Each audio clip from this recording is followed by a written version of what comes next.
For the first 2 years, she never asked how much you made. Not once. When you took her to a cheap restaurant, she didn't complain. When you drove an 8-year-old car, she called it reliable. When you said you were saving instead of going on an expensive vacation, she said, "We'll go when we're ready." You thought that was love. Maybe it was. Then something changed.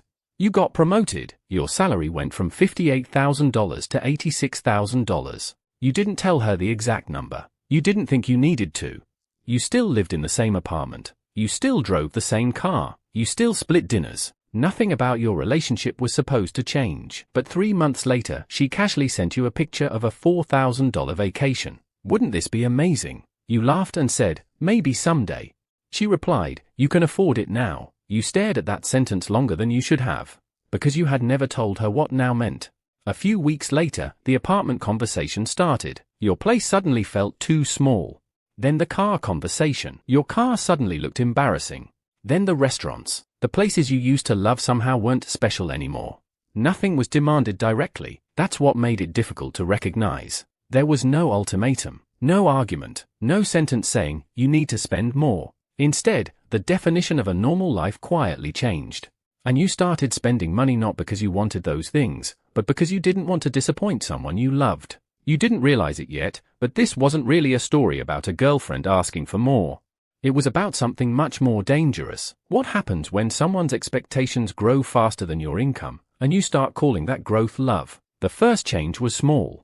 She started suggesting nicer places. Then came the weekend trips. Then the new apartment. Every suggestion made sense on its own. "You're working so hard. We should enjoy life. You deserve better. We're getting older. Everyone else is moving forward." And slowly, those sentences started sounding less like suggestions and more like evidence that your old life wasn't good enough anymore.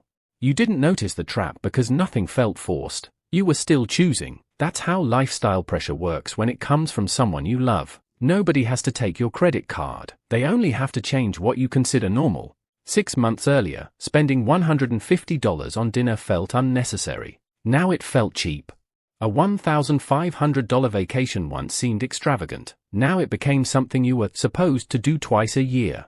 Your salary had increased by $28,000. But somehow, your expenses had learned about the raise before you did.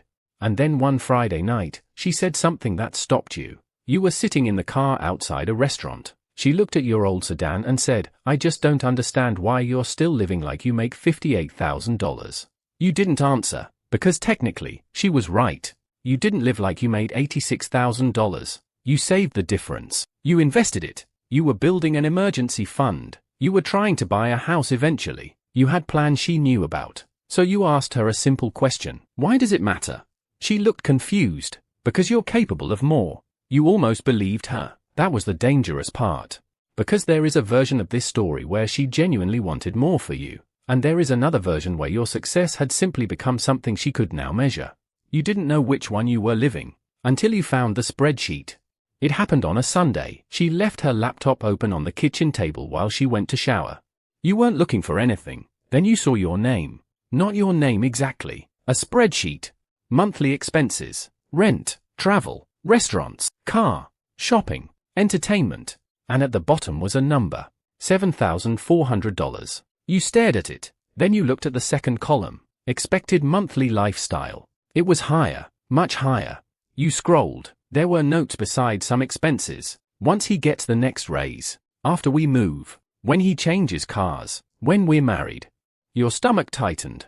Because suddenly the conversations from the last year looked different. The apartment wasn't just an apartment. The vacation wasn't just a vacation. The car wasn't just a car. They were milestones on a financial plan you didn't know existed. And then you saw the line that changed everything. His salary should be around $120,000 within 2 years. You were earning $86,000. She had already spent the next $34,000 in her head. You closed the laptop. When she came back, you didn't accuse her. You simply asked, "Why do you have a budget based on my future salary?" She froze. For a few seconds, neither of you spoke. Then she said something you weren't expecting. "Because I thought we were building a life together." And suddenly you didn't know whether you had discovered manipulation or commitment. That was the problem. The same behavior can look completely different depending on the intention behind it. So you asked the question that mattered. Would you still want this life if I never made $120,000? She didn't answer immediately. And that silence told you more than any answer could have. The relationship didn't explode that night. There was no dramatic breakup. Instead, you started paying attention. You stopped volunteering to pay for things. You suggested the restaurants you used to go to. You talked about staying in the apartment another year. You said you weren't interested in upgrading the car. And something strange happened. She became colder. Not angry. Just disappointed. Little comments started appearing. You've changed. You used to have ambition. I don't want to struggle forever. Do you really want this to be our life? And eventually you realized something uncomfortable. She wasn't necessarily trying to take your money. She was trying to move your financial finish line. Every time you reached a level that once felt comfortable, the definition of enough moved. $60,000 wasn't enough. $86,000 wasn't enough. Maybe $120,000 would be enough. Until $120,000 became normal. Then $150,000. Then a bigger house. Then private school. Then another car. There would always be a reason the next level was necessary. And this is where the psychology gets dark. People don't always manipulate you by asking for what they want. Sometimes they make you feel like the version of yourself who doesn't give it to them is inadequate.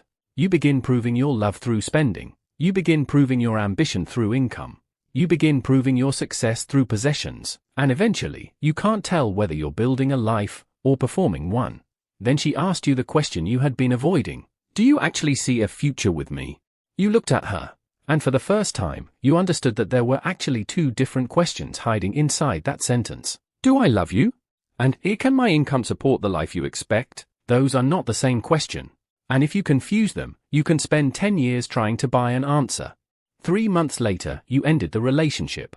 Not because she wanted nice things, not because she expected you to earn more, and not because she was automatically a bad person. You ended it because you finally asked yourself a question you should have asked much earlier. If my income never increases again, would this person still want the life we're building?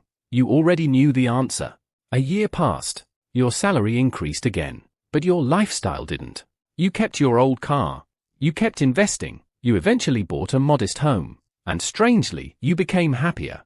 Then one evening, you received a message from her. She had gotten married. She was doing well. Her life looked beautiful from the outside. Then came the sentence you didn't expect.